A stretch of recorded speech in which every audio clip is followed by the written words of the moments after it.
Marvin is first, guys.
Hier might in unserer Macht. Kevin?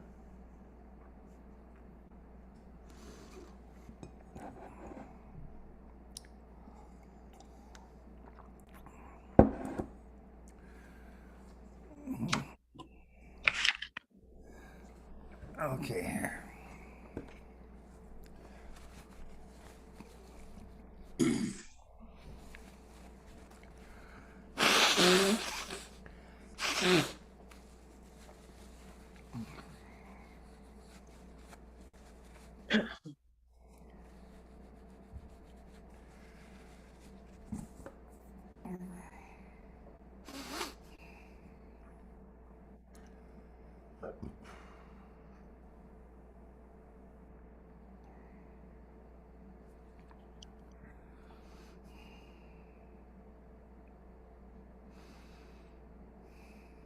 Richard, you must mute yourself until it's time to speak.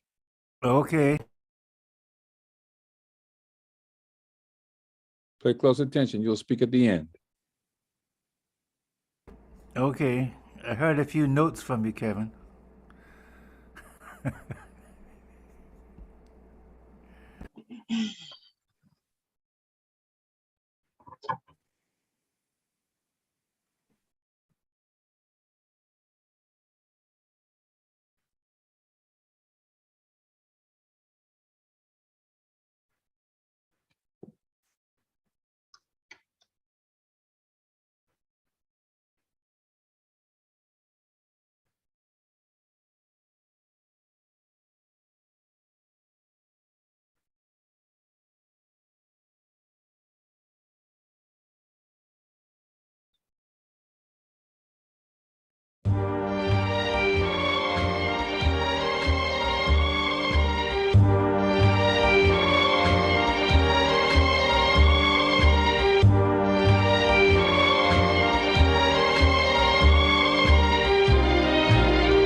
Ladies and gentlemen, welcome, welcome, and welcome.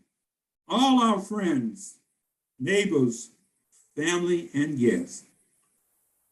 We welcome you to the Orange Mist tonight. Orange Mist 2022. Now, if this is your first time, your second time, or your third time being with us, oh, it is so great to be back with you again.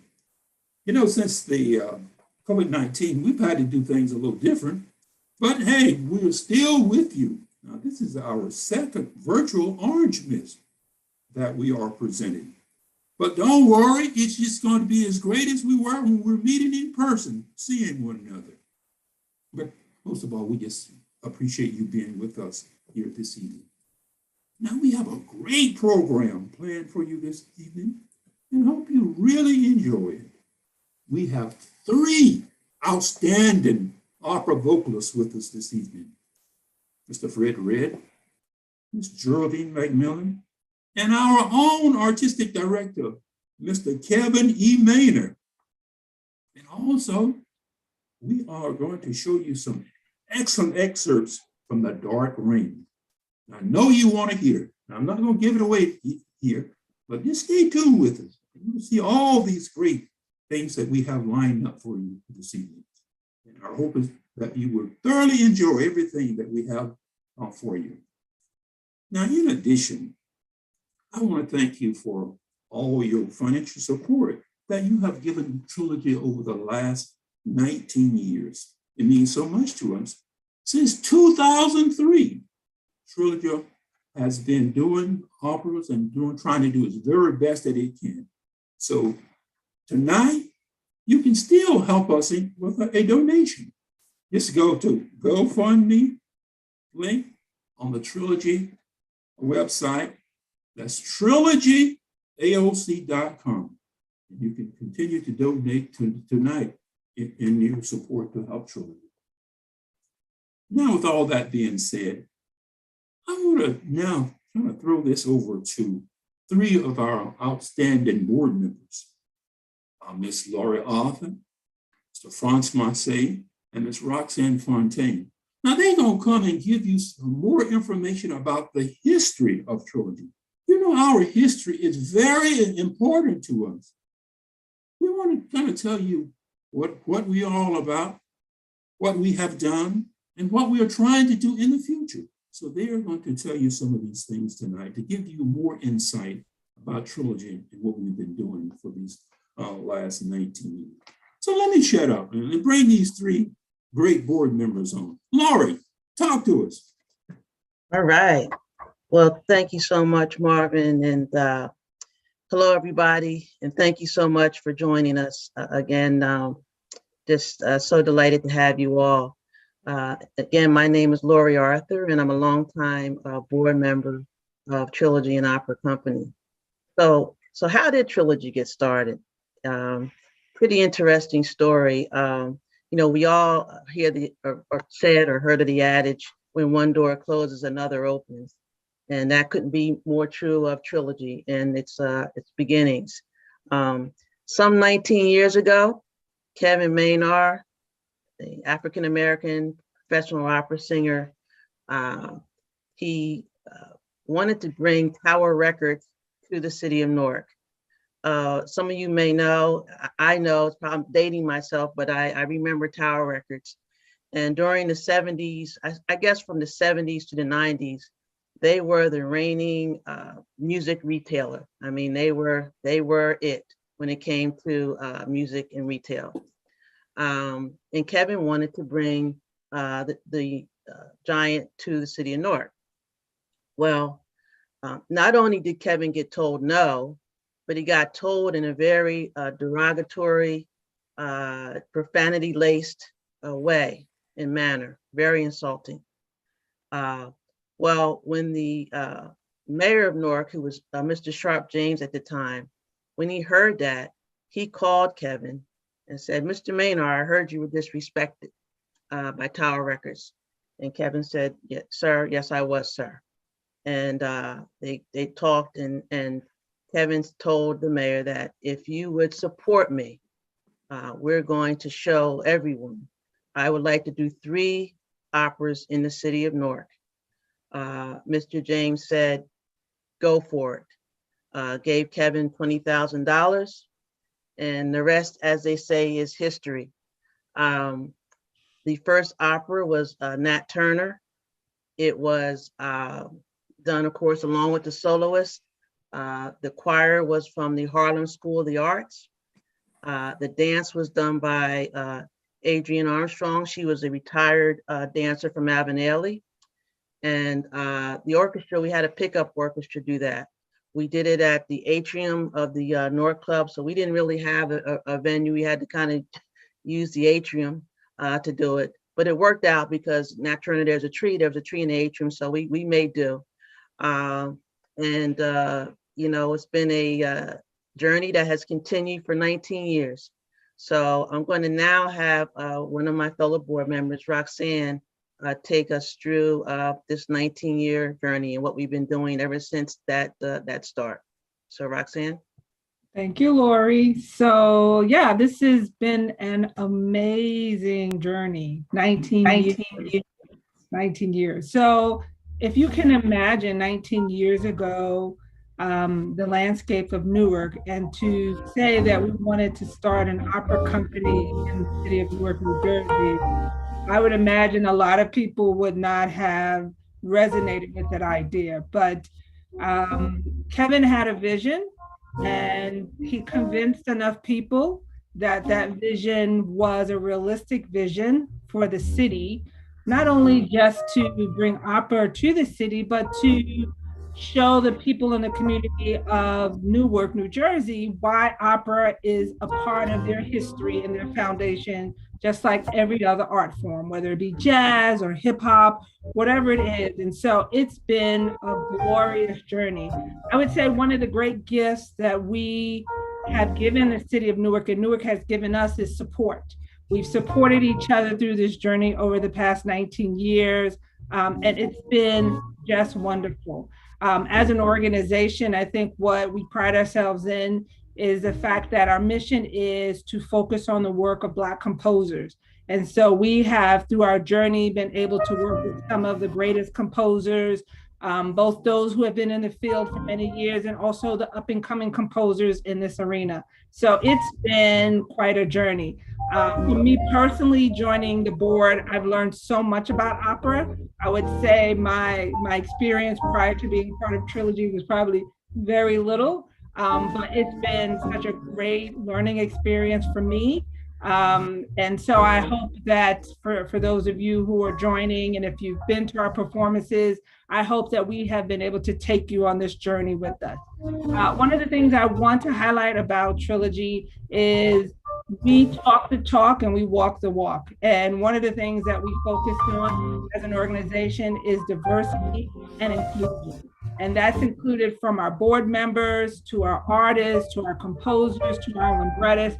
We make sure that we provide an opportunity to embrace all of these talented artists who may not otherwise get an opportunity to work in this arena, or may not have the opportunity to work on some of these great pieces of art. And we provide that opportunity for them to showcase their talents, because as you will see, that a diverse group of artists is just as talented as any other group of artists. So it's been an amazing journey. And I would say kind of the greatest gift that I'm most proud of is that we have, in our journey, partnered with the Newark School, and we have introduced opera to our young people. So for me, I have 2 children who are 12 and 7, and they have known about opera through Trilogy for their whole lives. And so for them, talking about Trilogy and talking about opera is as common to them as talking about any other art form. So I'm just so proud of being on this board, and I'm just so proud of being a part of this journey. And as I continue to grow as a board member of Trilogy and Opera Company, and as I continue to introduce my children to this art form, that this journey and this legacy will continue within our community. Because what we all recognize as people who support the arts is how important it is to see our own representation, whether it's on the stage, in the music pit, or the librettists or the composers. It's so important that we see representation of ourselves in this arena. So this is just one of the great opportunities that we provide for our community, and not just Newark. As Marvin said, since this pandemic, we've been in kind of a different a mode. And so as many people have tried to adjust, we've gone virtual. And that has actually helped us being able to expose and in our community base so that more and more people get a chance to connect with Trilogy and Opera Company. So this is just a little bit of our journey. I'm going to turn it over to Franz. He's going to tell a little bit more about some of the great pieces we've had an opportunity to work on over the years. Franz? I think you have to unmute, Franz. Thank you very much. There you go. That is the beauty of virtual. Good evening, ladies and gentlemen, and welcome to the Orange Mist. As Roxanne previously stated, Trilogy is a nonprofit that focuses on the works of Black composers and hires a diverse artist staff. We are so thankful and thrilled that Kevin saw the vision these 19 years ago of transforming a 16th century Italian art form into a working model that will allow the urban storyline to be presented in a unique fashion. The work of Trilogy has been diverse and mixed, and in fact, it has been at the forefront of the conversations that are happening every single day in this country. It is interesting to note that I've been a part of the board for these last 10 years, and some of the things that we are talking today, I learned about them through the operatic form in Trilogy. The fact that we're talking about the Martinsville 7, that was an opera that we did 5 or 6 years ago. The fact that we're seeing the works of Emmett Till and the retelling of that story. Emmett Till is something that we've done well over a decade and a half ago. The fact that we're talking about Nat Turner and we're talking about Harriet. I know there was a wonderful movie that just came out maybe 2 or 3 years ago, but we did Harriet, a woman called Moses, in the operatic form. We have been on the cutting edge of the conversation that leads us to where we are today. Our past president was very much intertwined in one of our operas in the works of the Central Park Five. So Trilogy speaks to what is happening in today's world. The Man in the Mirror by Paul Laurence Dunbar. Well, of course, we do some of the classics being Othello. We've done Tremonisha. And we've also spoken to even genocide in the form of Darfur. And we've talked about things that has happened in the city of Newark by doing the opera Sassy. We've gone international. We've done Kenyatta. We've done Papa Doc. Papa Doc was the very first opera that I saw at Trilogy, the full opera. And it's near and dear to my heart because I'm of Haitian descent. And it was interesting to see the way that Trilogy approached that subject matter in a way that made it fresh and new. We are thankful for the support of the community, and we will continue to bring you the things that people will talk about tomorrow. We will continue to be on that cutting edge. And we hope that you are always there with us to watch us as we tell your stories. Thank you. Fantastic.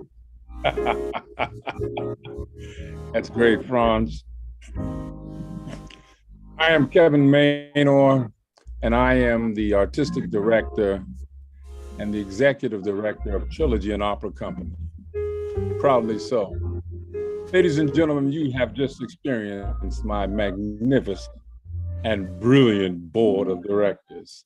And that is just 1/3 of them. They are indeed off the chart. But I'm going to talk to you a little bit about Nat Turner.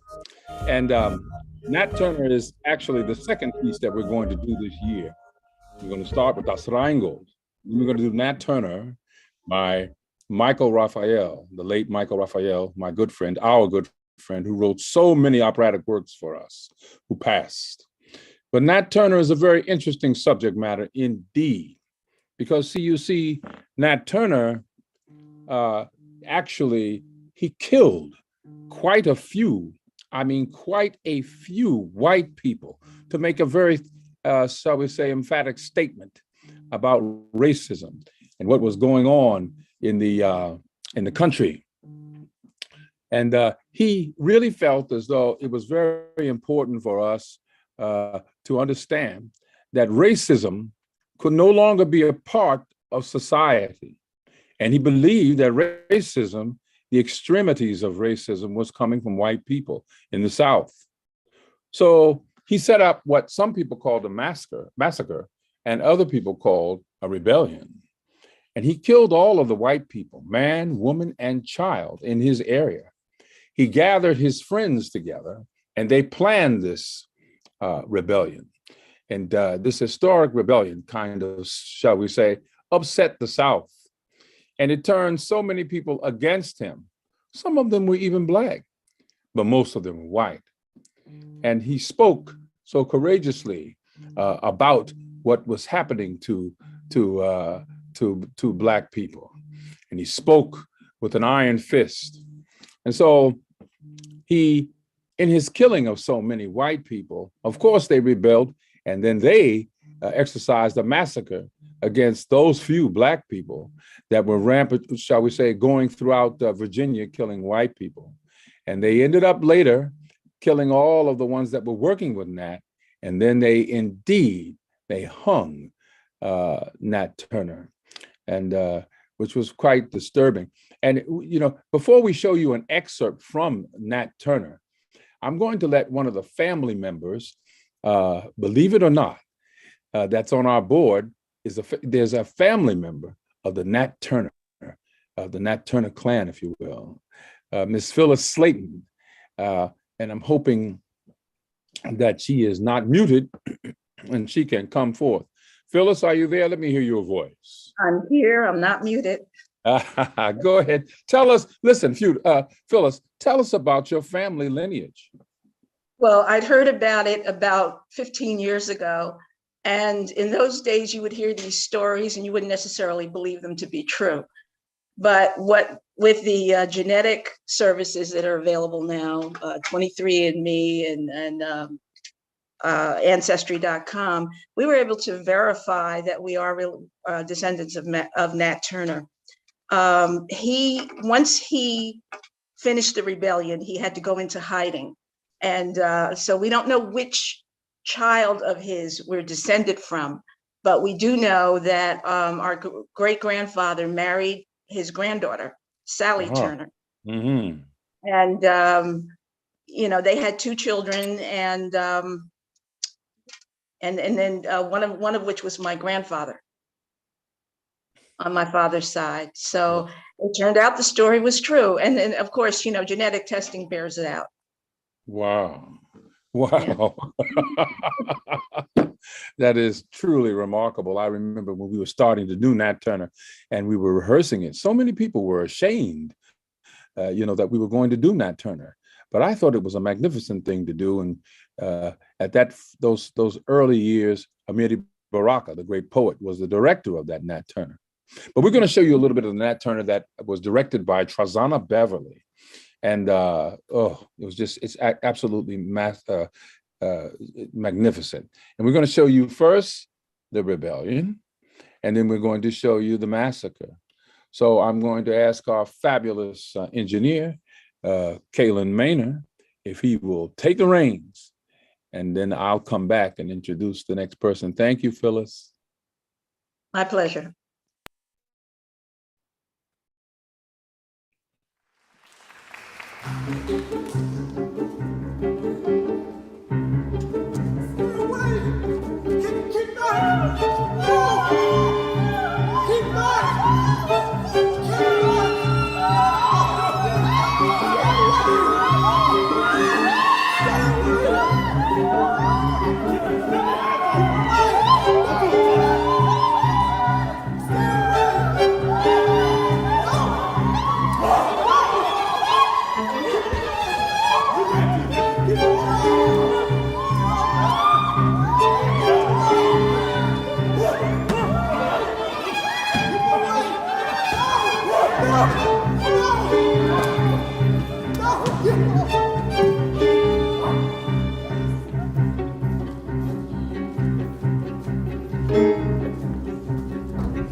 Well, yes, I must explain one thing to you about that massacre. You notice that the dancers, who are African American, are wearing white masks because we thought it was very important to hire as many African Americans as we possibly could and to make sure that they were on the stage. And in the world of dance, in the city of Newark, this was a problem as well. So we thought we would solve that problem by giving them a chance to be on the stage. And we made the white people up and we put them in the white mask. And you certainly can remember historically what that represents. If you sort of flip the cards around there, you can remember what that sort of represents without me going into it so exhaustively. But also, I want to make sure that before I introduce Fred Red, who's going to sing something from us for us from Das Rheingold, that I remind you all, excuse me, that we're going to be doing Nat Turner with the New Jersey Symphony Orchestra. Isn't that great? That's right. We're going to be doing it with the New Jersey Symphony Orchestra, and we're going to partner with the Newark Public Schools and the New Jersey Symphony Orchestra. We're going to do it at what is called the Central Theater. I gave it that name. It's Central High School, but the theater is so excellent. Its acoustics are so fine. I felt we should be proud of it, and we should talk about it and encourage other people to use this magnificent acoustic theater that we have in the city of Newark, New Jersey. Yes, and so now, without further ado, let me move on and introduce to you Mr. Fred Red. Now you're going to see Fred working at home, and we want you all to see the stress that our artists go through to prepare these roles for us when they're 2 and 3 months away. And Fred is working on Wotan, which is a very important role in Das Rheingold. And so Fred is going to sing a little something for us in his rehearsal studio. Ladies and gentlemen, Mr. Fred Red.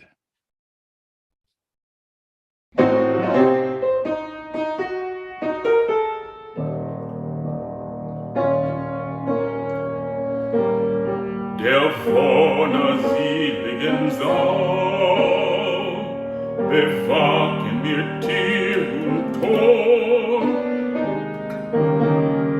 Mannes ihnen ewige Macht ragen zu endlosem Ruhm.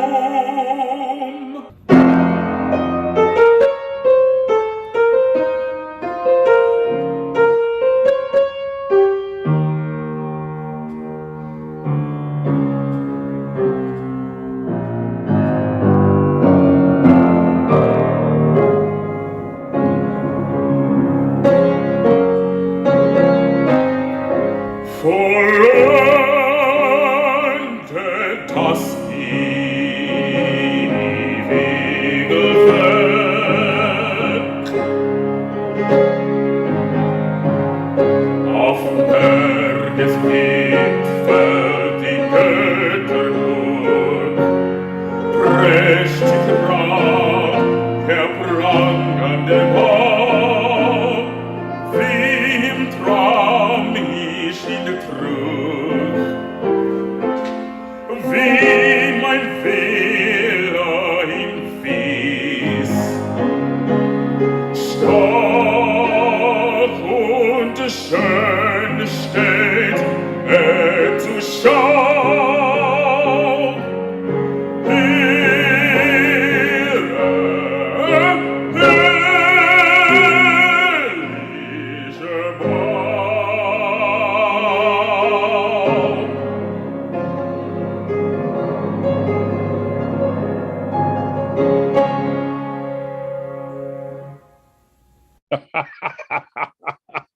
Magnificent Fred Red. Yes, indeed. Singing just a small bit from Das Rheingold, the first installment of The Ring. Das Rheingold, Die Walküre, Siegfried, Goethe Dämmerung.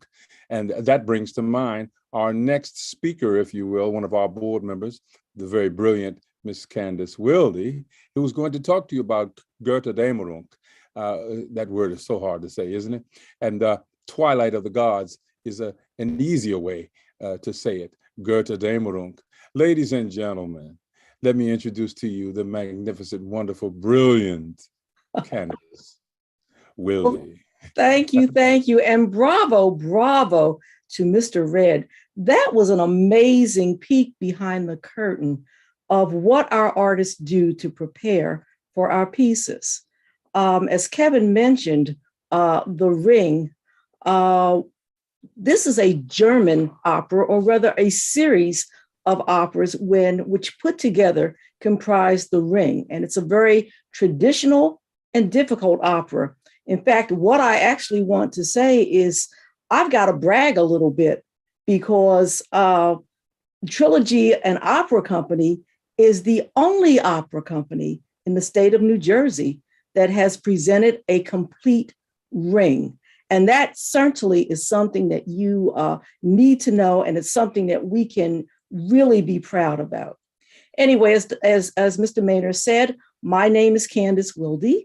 I'm a relatively new member of the board of directors. I've been on board about 4 years, and it's absolutely been a great pleasure to serve with him and the other members of the board.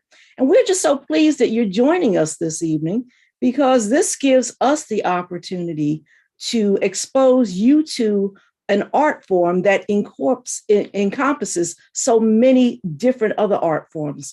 If you noticed in the piece that you saw instrumental music, you saw vocal music, you saw dance, you saw drama, and you saw the graphics that help to set the mood and present the scenery behind us. So you get a lot in any one performance. Anyway, let's move on. Tonight, I'm going to talk about a German opera. And as you will soon discover, I am not a native German speaker. So just bear with me as I begin to describe the last piece of The Ring, Götterdämmerung, translated Twilight of the Gods, is the last in Wagner's cycle of 4 music dramas titled Der Ring des Nibelungen. Composed in 1874, this opera received its premiere at the Bayreuth Festspielhaus on August 17, 1876, as part of the first complete performance of The Ring. As with the other 3 parts of The Ring, Götterdämmerung was written in the German language.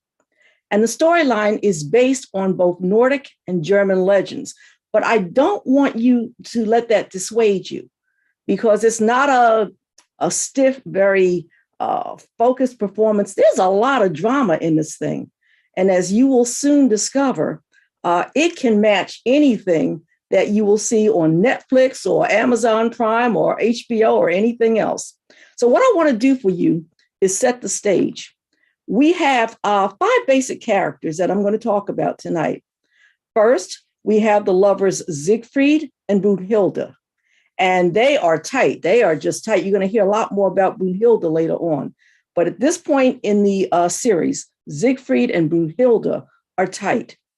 And then we have 2 other characters. They are a couple of siblings. They're royal siblings, as a matter of fact, Gunther and Gutruna, sister and brother. And they're very much into magic and deception to gain what they want. And in this case, they want to break apart the young lovers, Siegfried and Brunhilde, and then they want to get the magic ring that has so many powers. So Siegfried is given a secret potion, which makes him forget his beloved Brunhilde and fall in love with Guntruna. Now, additionally, Siegfried is also convinced that he should claim Brunhilde for Gunther. So now what we're going to do is break apart the lovers and pair them with these royal siblings. Now, Brunhilde is devastated by Siegfried's betrayal. I mean, that was her boo. And she's absolutely devastated. And you know what happens with a woman scorned? She gets even. And Brunhilde decides she's going to get even. So she knows that Siegfried has a real vulnerability. And there's a 5th character, Hagen, who is just an evil man. He's a killer. He is greedy, and he just wants what he wants. And so when Brunhilde reveals Siegfried's vulnerability to Hagen, Hagen takes advantage of it, and he kills Siegfried in order to get him out of the way and get the ring for himself. So Siegfried is killed. Brunhilde arranges for Siegfried's funeral pyre, and as his body is consumed by the flames, Brunhilde, who is still very much in love with Siegfried, jumps into the funeral pyre, and she herself is also consumed by the flames. Well, as both Kevin and I said, Twilight of the Gods is what Gerda Damerung means. So this is how the story ends.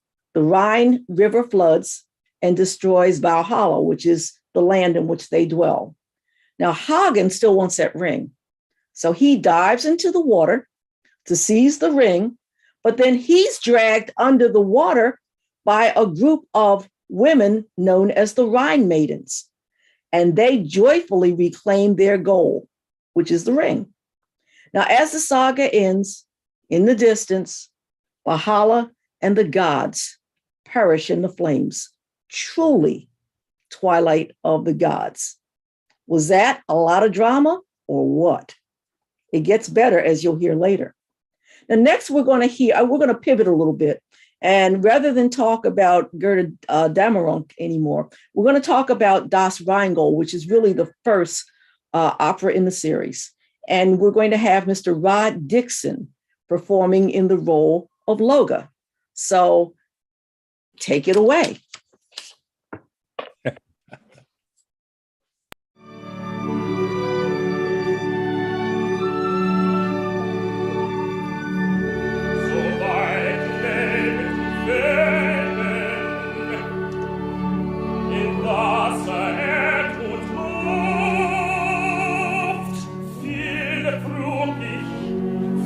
Bei allen, wo kraftlos sich sprüht und kein was sich prägen, was vor dem Mann am Menschen genügt, als feines Wonne und Wind.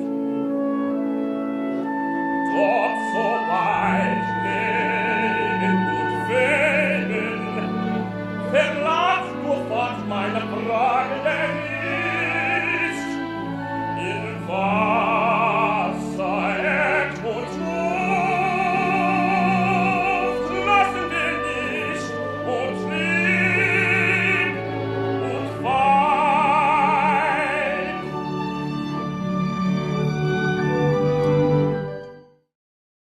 Magnificent. And now, Roxanne, I'll throw it over to you. Thank you, Candace. Thank you. Hello, everyone, again. So as Candace said, my name is Roxanne Fontaine, and I think I'm what we called an oldie on the board. I've been on the board I've been here so long, I think about 14, 15 years. So it's been a joy. It's been a pleasure, as I mentioned before, and I'm just super excited to be here tonight to share some more of what we have to offer. So continuing our journey of the Ring series, as Candace started. So she spoke about the fourth of the Ring series. I will speak about the second piece, which is called Die Valkyrie, which is the Valkyries. So for many, you're probably familiar with the Valkyries in other contexts or common day cinema, but this gives you a little bit of glimpse on how the Valkyries are portrayed in this piece, Die Valkyrie. So just to kind of lead you into it, so Das Rheingold is the first of the series. And what we learn from Das Rheingold is Wotan, who is the king of the gods, is actually beginning this journey or this obsession with getting this ring of power. So at the end of Das Rheingold, before we go into Die Valkyrie, this is kind of where we're at in the piece. So Wotan is obsessed with getting the ring of power. And so he's working on all that he can to obtain that magic ring. He's also preparing himself by assembling what he calls the Valkyries, which is a group of women warriors that he has put together. There are 9 Valkyries that come together to actually protect Valhalla. And as Candace mentioned, Valhalla is the home of Wotan and the gods. And then during this time period, we also learn of Wotan's infidelity. and he fathers two children with a mortal woman, Sigmund and Sieglinde. And so, as you can tell, that's going to create a lot of drama. So let's kind of get into really quickly the story of Die Walküre. And when we first start with the story, we get the first glimpse, or we get the first opportunity to meet Sigmund and Sieglinde.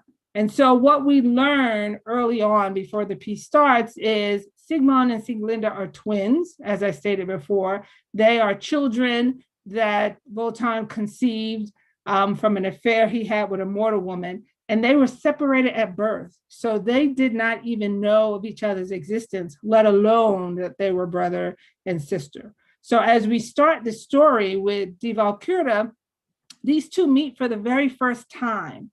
And Sieglinde is actually married, but if you want drama, you got to create the drama episode. And so here we meet these two who meet for the first time and fall madly in love. And so if you can imagine, that is not a good place to be, to actually fall in love with your sibling. But unfortunately, this does happen. And they decide to run off together, and they leave Sieglinde's husband, Hudning, as they run off to be together. Now, Wotan, the god that he is all-knowing. And so he's aware of what's going on. And in an effort to protect his son, Sigmund, he actually reaches out to one of his Valkyries, Brunhilde, and asks her to protect Sigmund, because he does not want his son to perish. Because if you can imagine, Sieglinde's husband is coming for him, and he is not in a good mood. And so he sends these orders to Brunhilde to go and find Sigmund and protect him. And so now Wotan thinks he's doing the right thing, but we forget that Wotan actually has a wife, and his wife's name is Frigga. And Frigga is the goddess of marriage. And as you can imagine, she is not happy about the turn of events at all. First of all, she is totally, as would be expected, she's totally upset by the fact that Sigmund and Sieglinde ran off together. She's totally upset about this incestual relationship that the two have. And she's also very upset that Sieglinde left her husband to be with her brother. So she goes to Wotan, as any woman would do, and gave him an ultimatum. And the ultimatum was, you will let these activities fall out the way they will, and Sigmund will face his destiny. And so if that means death, then he shall die.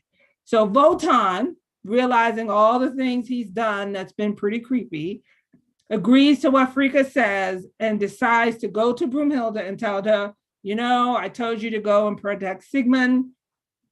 Forget that, right? You have to let things be. We will just let things fall out the way they will, and we will not protect Sigmund. So now Brunhilde is in an awkward position. So should she let this happen, or should she go and continue with her original mission to protect Sigmund? What do you think she did? That's right, she went to protect them. So she went and found Sigmund and Sieglinde and told them what was about to happen, and she tried to protect them. But Sigmund decided that he would continue to meet with Hudling, because they were going to meet in this big duel.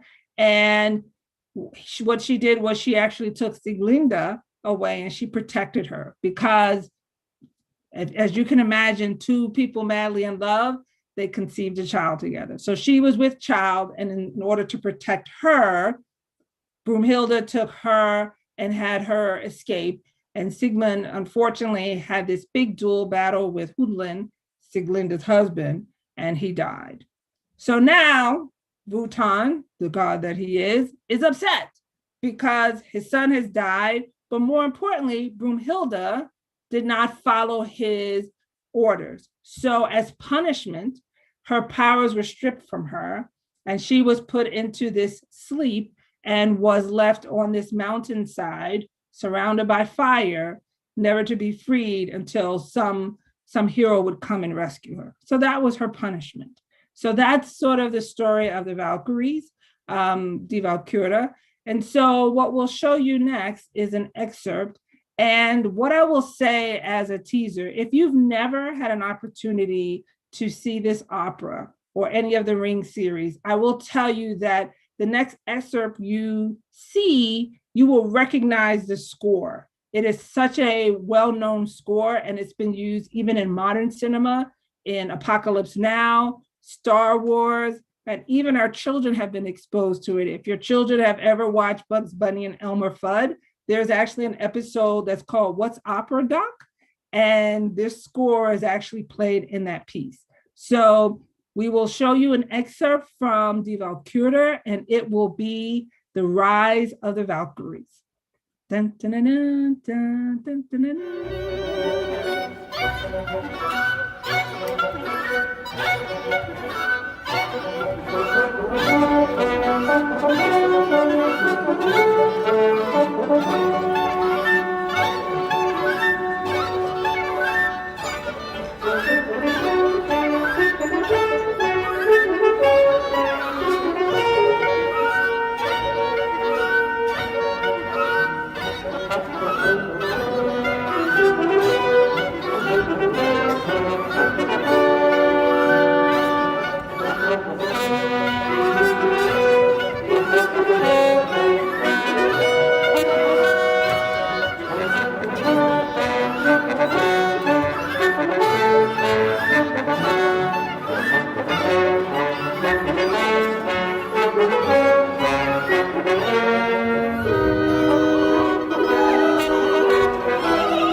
That was amazing.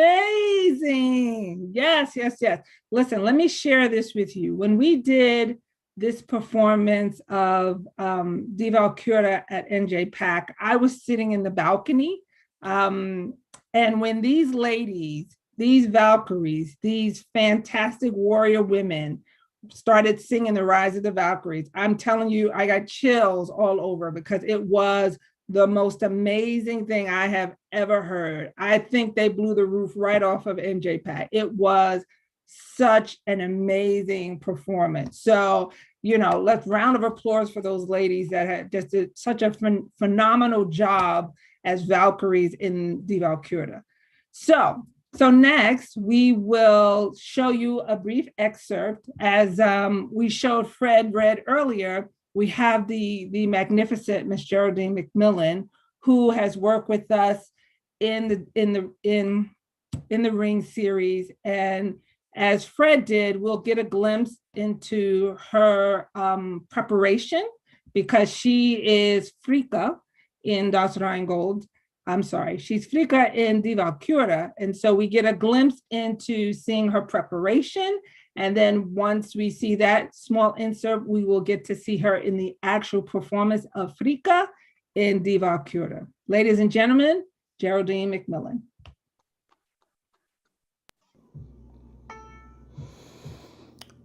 Mir das Gartentreue besorgt, muss traurig ich von Sinnen, wie mich zu fesseln. Sieht in die Ferne ihre Fahrt, herrliche Wohnung, wohnige trat, sollten dich binden zusammen der Rast.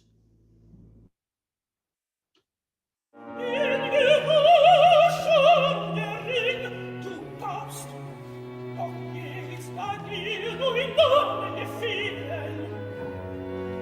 Aber Füße wuschen den Faden, du schweißtest, jetzt da du's Leben schlug, den Leutes, den neuen Menschen empor, so soll jetzt den Würfeln den Faden, wird du so erfassen, deine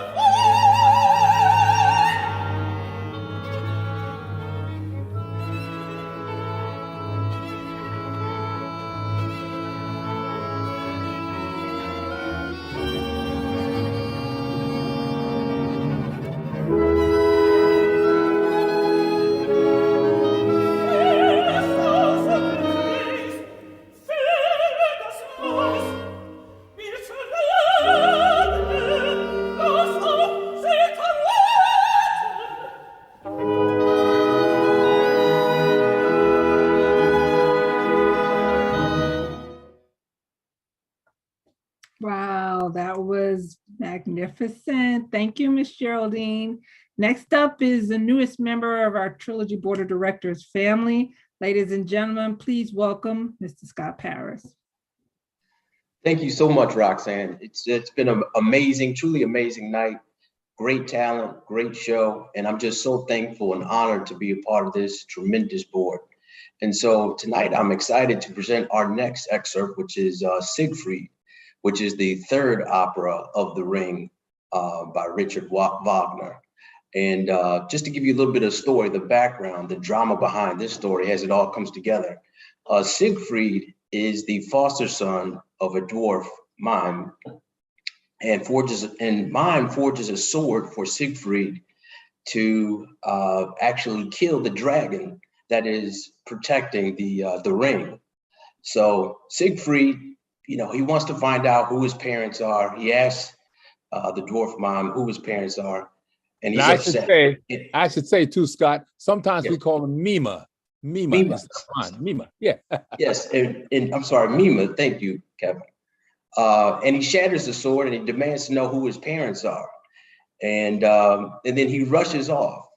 And then he returns, and then, he finds that the sword is still in pieces, and he actually takes it upon himself to put together the sword himself. And then they go together and they go into to kill the dragon, and they kill the dragon. And once they kill the dragon, Siegfried then gets this vision, and he gets the powers, and he understands that, the dwarf is really, plotting against him. So he kills him. And then as he kills him, he realizes that he hears a voice and birds come to him. And he realized that Broomhilda, as we heard earlier, she's in the mountain, on the mountainside, surrounded by fire. So he goes there and he goes up to the mountain, and he brings her back to life by kissing her. And they praise and they love each other. And it's a truly romantic story. And so I'm excited to have Mr. Kevin Manor present Siegfried.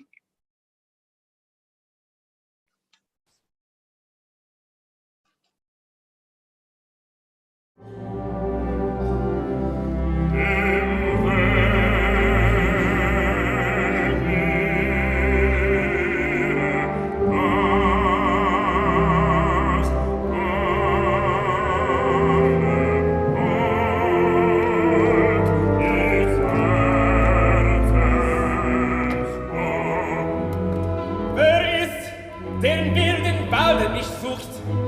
richtig stolz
That was an amazing rendition of Siegfried by the legendary Kevin Maynard. And now Kevin will now present Dos Rheingold. So we will now see that excerpt next.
Well, yes. I asked actually our engineer to throw that in there just to let you see also some of the ring productions that go on in the United States and around the world. That happens to be a ring production that I was in, which I'm not at liberty to discuss because there were some very, very, very, very, very famous artists involved in that production. And that was a rehearsal also. And there was a sort of a little recording device, if you will, out in the audience, just sort of taping the sort of rehearsal which we were marking. But you see how much it cost. You can look at those costumes, and we have on elevated shoes and so forth, because I was playing one of the giants that revealed themselves in the opera Das Rheingold in the beginning, in the outset. All of our productions in this ring will be semi-staged, and so you will have sort of a feel for what is exactly going on. Now, ladies and gentlemen, I'm going to ask our engineer if he will split our screen and put up three of our creative artists, actually a conductor, Dr. LaToya Webb, and one of our librettist, Miss Cassandra Medley, and then as well our composer, Mr. Richard Thompson, of our next project, actually, that we're going to do. But first, I'm going to talk a little bit with LaToya. And LaToya, I don't mean to put you on the spot after all of this. I want to make sure you're unmuted, number one. And I want you to talk about, you're the first Black woman in the United States of America or anywhere else in the world to do the ring. And this is really fantastic. She's a young Black woman here, you know, and she is doing the first ring. She is doing Das Rheingold for us in Der Ring des Nibelungen. This is no small feat, and I'm sure she's up all night getting this thing together, because you have to know about the characters and so forth, and but more importantly, you have to know the style of the music, which comes actually from the language, and then you must present all of this to the satisfaction of every person on earth that has ever heard the ring. And so it's no small task. And I am very, very confident in her. She was found for us by Maestro Leslie Dunner. But here she is. But LaToya, okay, talk to me a little bit, LaToya. What's going on right now with the ring in your world? I mean, what does much less a Black woman, but what does anybody do? What does the conductor focus on right now at this point, 1 month before this time to do this ring production that we're going to do in the city of Newark at Express Newark? it's going to involve green screen and all of this stuff and I don't know. But tell me, what exactly is a conductor like you working on at this particular moment? Speak to me, LaToya. Good evening, everyone. Thank you so much for tuning in and learning about the wonderful work of Trilogy and Opera Company. I'm really thrilled to lead all through Das Rheingold, which Roxanne stated is the first opera in the cycle of the Ring of Nebulon. And right now my head is always in the score. I have all kinds of sticky notes and post-its to go in the score. It's pretty large, you can see. So I really, like I said, my head is in the score every day, all the time that I can get. I am a assistant professor of conducting at the University of Texas at Austin. So I am teaching right now as well. So there's a lot going on in my world. But what's important to me always, no matter what music I am conducting, is to learn about the context of, any piece and why it was written, and to gain insight on all the different characters, their ways, because I have to become the characters as well in order for the music to come through and to take everyone on that musical journey and experience. It's a multi-sensory experience. You hear, you feel, and you see. So that is extremely important to me as the leader of Das Rheingold. So those are some of the things that I'm working on. I have all kinds of notes about the characters, and just being here tonight and having some more insight about the individuals that will be performing and singing, and watching some of the videos has been extremely helpful as well. I have watched the Ring many times on YouTube, like just various videos of the full cycle. So again, it's part of embodying that character for each character in this opera, and I'm really excited about it. Oh, thank you so much, LaToya. We're excited about you to start off our production, our cycle, Der Ring des Nibelungen.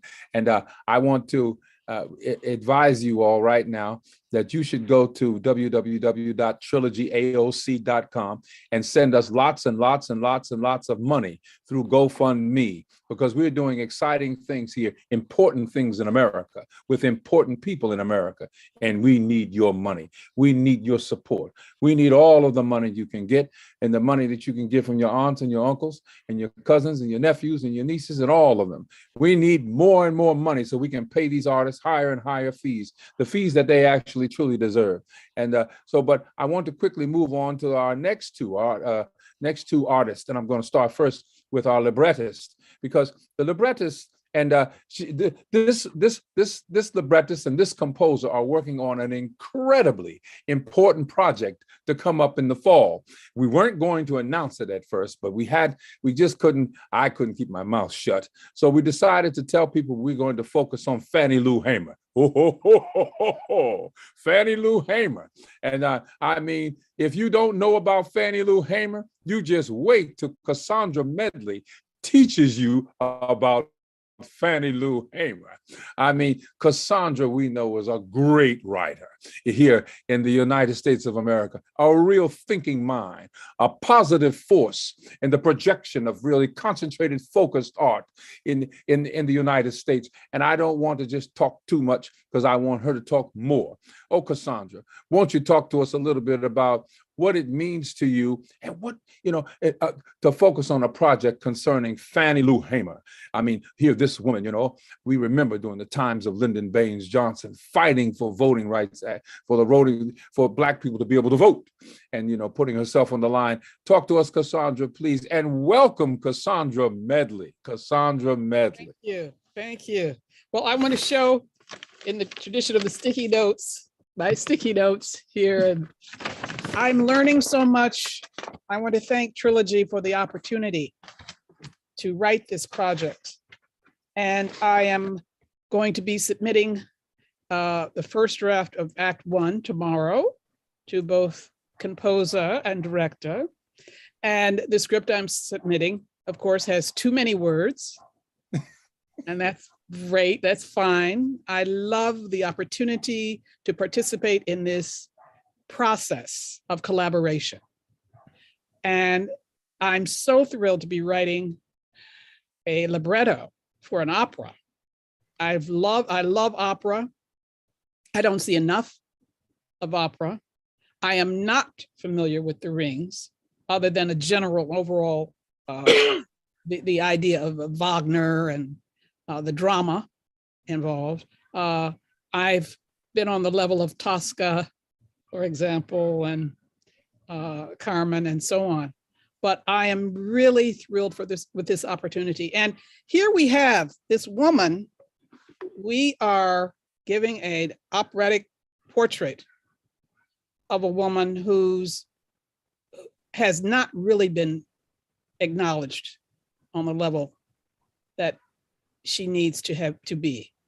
And in a time when the very civil right that she gave her blood, sweat, and tears for, she and all of the people around her who were the activists of that time, here we are again as a society being denied the very same voting rights of 50, 60 years ago. And it's been vital that her story be told. It's interesting that finally, in terms of, well, first of all, Trilogy's opera, this is what an opportunity this is. And then we have, in terms of theater, we have a few plays that are being presented about her. Finally, she's getting some recognition. She was major as a force. And so what she sacrificed, what she committed herself to, and her determination to stay the course, her courage in the face of just overwhelming odds is so amazing.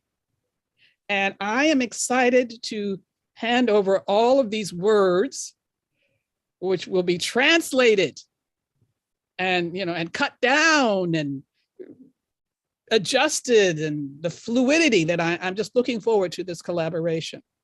It's so important to tell this Shiro's story. And this story is on the front lines of exactly what's happening right now. And it's vital for audiences to see, to hear, to know that when they step into a voting booth, they should start crying. They should start crying because of the cost that was paid for them to have that right. And most certainly, as Black Americans, people of color Americans, to vote, to not take that for granted, and to not shrug that aside, but to participate, to understand that you owe our ancestors, you owe our heroes, to take the opportunity to take your rights in your hand and to exercise your vote. So I'm very happy to be involved in this project.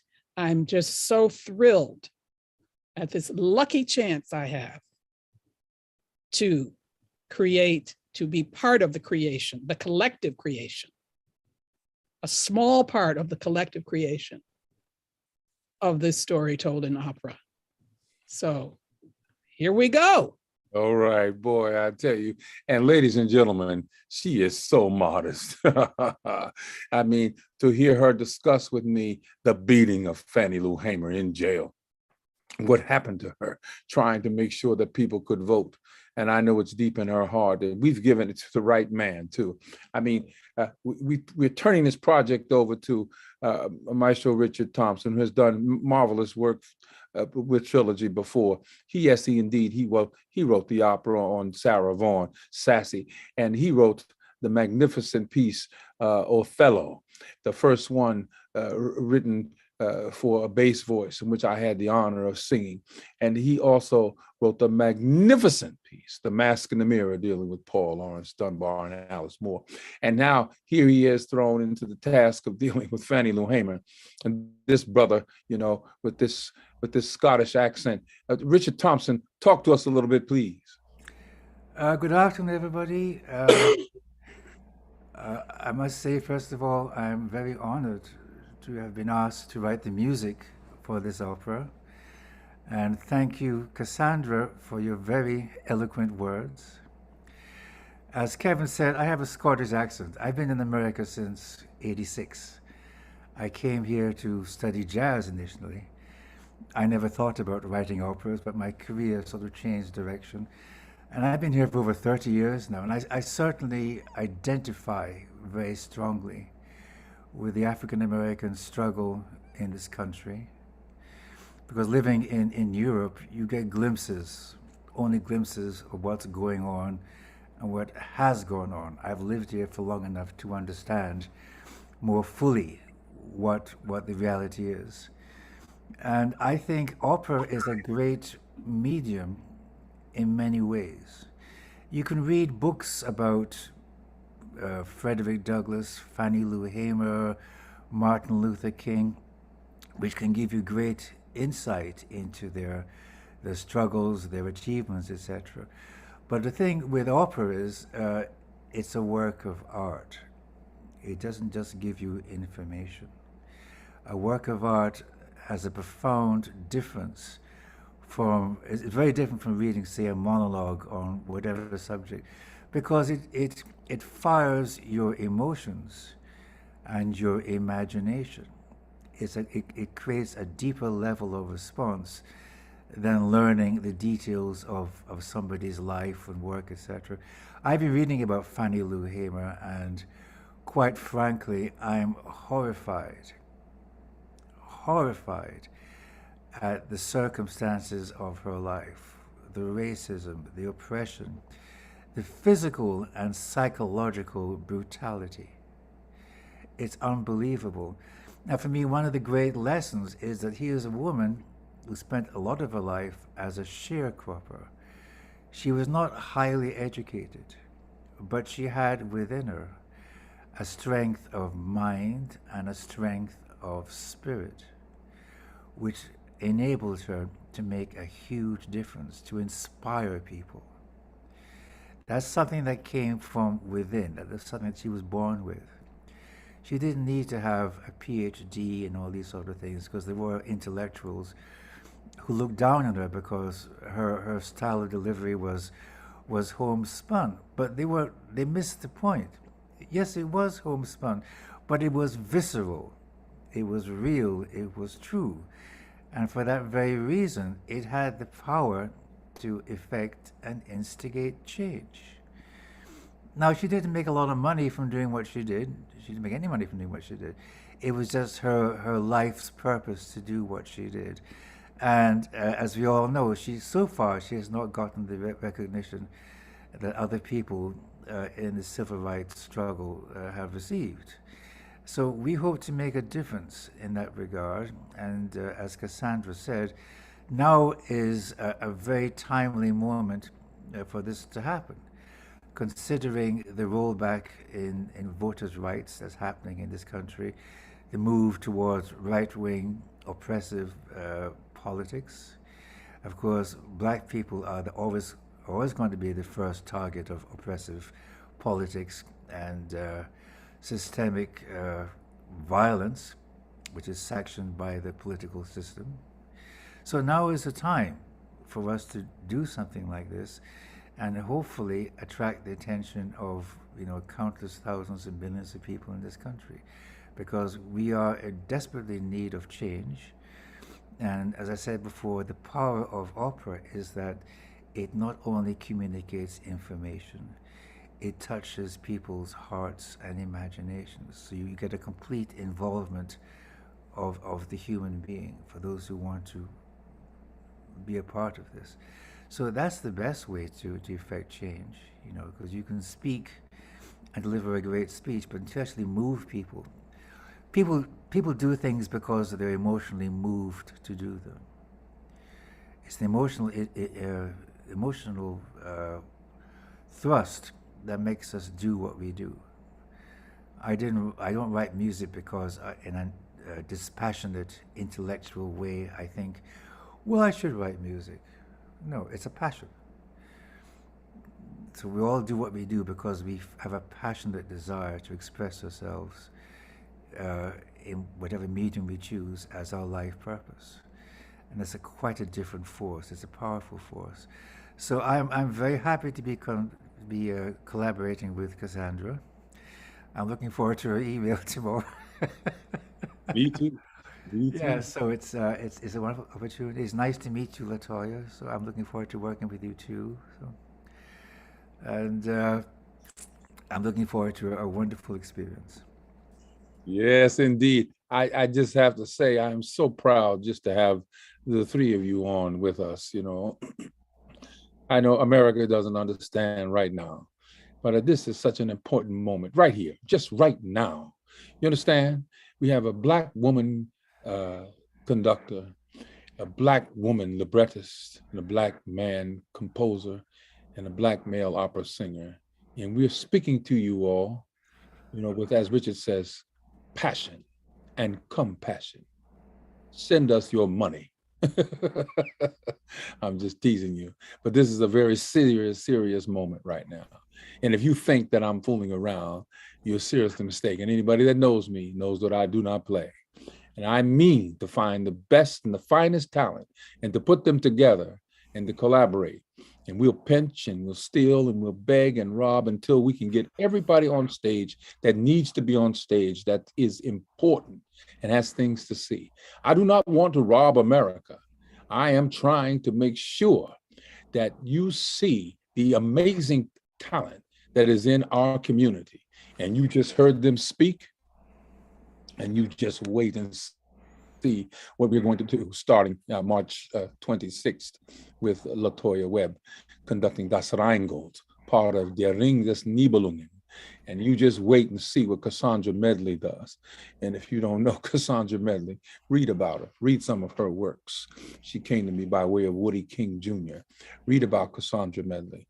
And then you can listen to Richard Thompson's work goes online, and you can listen on our website. We have Richard's work things on our website. You can hear what he has done for America, what he has done for Scotland, what he has done for the world. And I'm just so happy to have him and these two ladies here with us. And I know we've outbarked our time, and I wanted to make sure that you know our website is www.trilogy.com. TRILOGYAOC.com. And then you'll scroll down and you'll press what is called a donate button. And it will lead you to what is called GoFundMe. And you can contribute, or you can send us a check to 30 Howard Court, Newark, New Jersey, 07103. We are indeed a 501c3 company. Ladies and gentlemen, I turn you over now to the chairman of our board of directors, the very God-fearing and quite capable Marvin L. Anthony. Chairman Anthony. Thank you, Kevin. Thank you very much. And I just want to give everybody a great hand for what we've heard tonight. This has been marvelous, marvelous. And Ms. Cassandra Medley and Mrs. Latoya Webb and Mr. Richard Thompson, thank you very much for those words that you have presented to us tonight. It's always great to go behind the scene and see what people are thinking about and before they're writing you. Sometimes we see the broad picture, but then it's always good to see what's behind this and how all this came apart or will come apart. So this was marvelous for us. And we're just so thankful that you were able to take some of your time out tonight and be with us. We are greatly appreciative of what you've done and said here for us tonight. So we just thank you. And for everyone, we just thank all for being with us tonight. This has been a great, great occasion for all of us. And this is just our hope is that you had a great time. and that you were able to see what we are trying to do in providing a broad exposure for African Americans and others to the world of opera, which is very important. This work is very important that we're trying to do. We're just thankful that you are getting on board or on board with us as we go through this.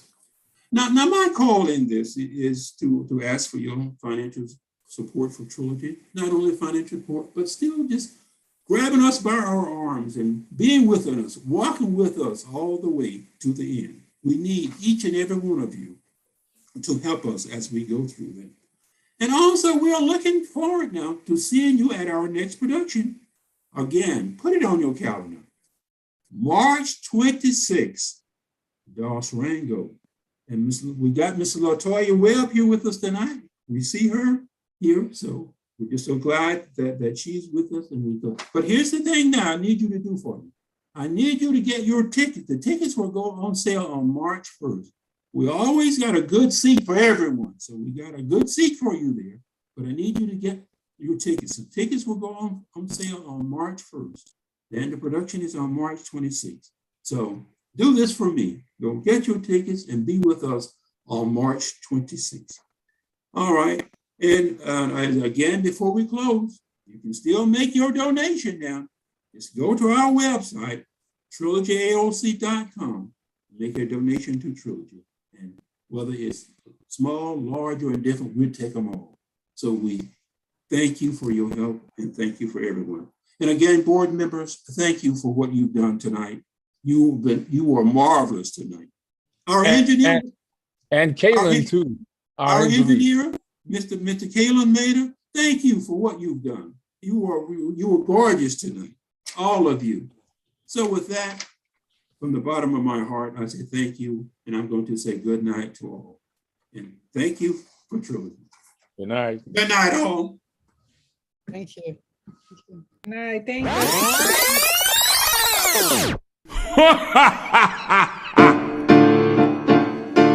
Sasha fit the battle of a Jericho, Jericho, Jericho. Sasha fit the battle of a Jericho, and the walls came tumbling down. You may talk about your king of Gideon, you may talk about your man of Saul, and none like Paul, Joshua, in the battle of a Jericho. Up to the walls of Jericho, he marched with spear in hand. From blood and brave home Joshua cried, 'cause the battle is in my hand. When the lamb ran, she horns begin to blow, and the trumpets begin to sound. Joshua commanded the children to shout, and the walls came tumbling down. Joshua fit the battle